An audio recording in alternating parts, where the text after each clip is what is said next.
Tingkagol sa selda sa Police Station number 9 ang usa ka tricycle driver human masakpan sa kapulisan nga naghupot og illegal nga droga alas 9:40 ang takna sa gabii sa Proc Display Barangay Mabuhay, Jansan. Gila ang nasikop nga si alias Charion, 39 anyos nga residente sa Barangay San Isidro ning syudad. Sumala ni Police Major Robert Forres, hepe sa mong presinto, nga samtang gapatrolya ang iya mga sakop, nasiplatan matod pa ang sospek sa kadala ng sakop sa Barangay Mabuhay nga sakay sa iyang sikad ug nakit-ang adunay katransaksyon asa nakasakay usab sa usa ka motorsiklo. Sa dihang miduol ang kapulisan, nagkatibulag matod pa ang mga naisgutan ug dinhina natigayon ang pagginukdanay hangtod nga naabtan si alias Charion at ubangan sa usa ka subdibisyon sa Barangay Mabuhay. Nung akmang papalapit yung dalawa kong pulis, sumibat din yung tricycle kaya nagkaroon ng habulan at umabot doon sila sa Windsor.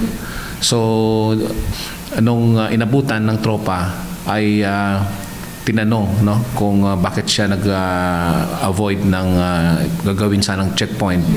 So nung nakorda nila itong tricycle ay kinausap nung dumukot ng sigarilyo itong sa kanyang baro na sigarilyo, plain view, nahulog yung tuter, gi-continue yung pag-check ng laman ng sigarilyo at nakita doon yung dalawang sachet ng illegal drugs. Atol sa pagkasikop sa sospek na matikdan nga anaa kini sa impluwensya sa droga ug hugtanong giangkon nga nagagamitan kini og shabu ug dalambigit usab sa transaksyon kalabot niini. Nung tinanong natin yung suspek kagabi, aminado naman siya na alas 3 ng hapon ay bumatak pa ito ng droga mag-isa. And yung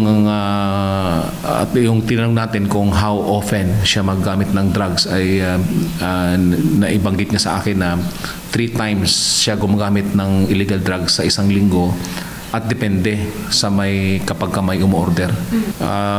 Yung nabanggit niya sa ating kagabi, nagbebenta siya dahil daw birthday ng anak niya this coming February 28.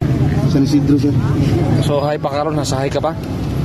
Wala, sir. Wala, sir. Nakapakulong panghapon, sir. Isang biyahe. Mugari, anong oras mo kintira ganiya? Isa ka sachet? Sir. Punto? Sir. Kapila ka magamit sang droga kada semana? Kapila?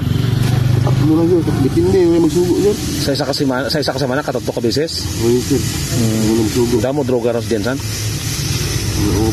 Asa ka nagakuha? Sumala ni Police Major Forres nga padayon ng ilang ginahimong follow-up operation aron masikop ang posibleng source o kauban sa suspect sa mga illegal nga transaksyon dungan sa paghatag og pahimangno sa mga konstituente nga ilang nasakupan. Kung meron kayong mga information and itong involves illegal drugs, mangyari pong ipagbigay alam sa ating kapulisan timely para magawa namin ng appropriate response, immediate response.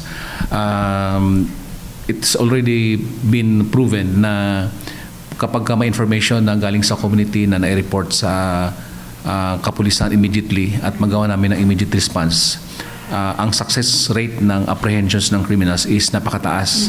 Kaya dapat yung ating community ay dapat magtulungan at ipagbigay alam agad sa ating kapulisan yung mga information na inyong nalalaman.